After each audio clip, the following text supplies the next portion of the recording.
पेपरला alpha square आणि beta cube आणि अल्फा क्यूब हे डोकं खाणार आहे. सो सगळ्यात महत्वाचं alpha square, alpha cube, beta cube याचे जे फॉर्म्युले आहेत ते तुम्हाला लर्न करून जायचे.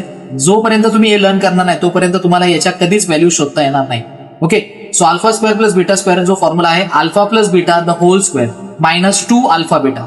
अल्फा क्यूब प्लस बीटा क्यूबचा फॉर्म्युला जो आहे alpha plus beta the whole cube -3 alpha beta into alpha plus beta.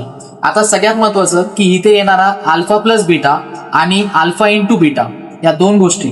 Alpha plus beta म्हणजे -b/a, म्हणजे तुम्हाला ए बी सी ची व्हॅल्यू आल्यानंतर तुम्ही -b/a देऊन अल्फा प्लस बीटा शोधू शकता. अल्फा इंटू बीटाचा फॉर्म्युला आहे c/a, म्हणजे अल्फा इंटू बीटा काढण्यासाठी तुम्हाला c/a करावं लागेल आणि त्यानंतर त्या व्हॅल्यूज तुम्हाला याच्यामध्ये पुट करायच्या आणि मग तुम्हाला जी व्हॅल्यू भेटणार ती भेटणार alpha cube plus beta cube आणि alpha square plus beta square.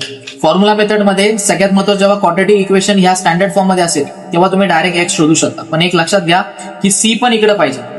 bx ax square हे सगळं एका साईडला असणं गरजेचं आहे. तिकडे कोणताच नंबर किंवा कोणताच व्हेरिएबल तिकडे नाही पाहिजे. जेव्हा पण ते तिकडे काही गोष्टी तुम्हाला दिल्या असतील त्या सगळ्या तुम्हाला लेफ्ट हँड साईडला घ्यायच्या आणि मग तुम्हाला ए बी आणि सी ची व्हॅल्यू काढायची आणि ती यामध्ये पुट करायची. सो फॉर्म्युला मेथडनी जो फॉर्म्युला आहे -b प्लस आणि मायनस लक्षात ठेवा, प्लस पण आला पाहिजे मायनस पण आला पाहिजे, √b² - 4ac/2a.